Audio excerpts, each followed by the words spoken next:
Hi guys, welcome to How to Solutions YouTube channel. In today's video I'm going to show you how you can fix add friend not showing on Facebook. Before getting into this video, must subscribe to our YouTube channel and click on the bell icon. So the first step you need to do is to open Facebook, and let me show you the option, and let me search for the Mark Zuckerberg profile to show you a feature. So here you can see that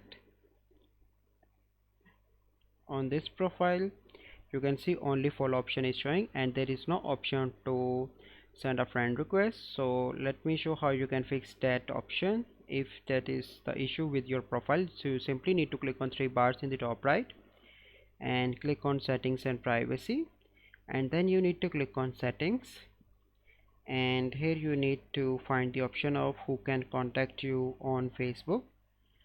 So you can search for the option that is in the who can contact you,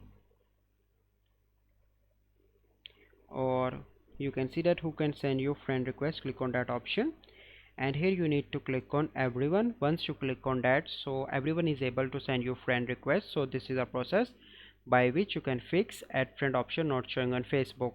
I hope you find this video helpful. If you find this video helpful, must like this video, subscribe to our YouTube channel for future videos. We'll see you in the next video. Thank you. Have a good day.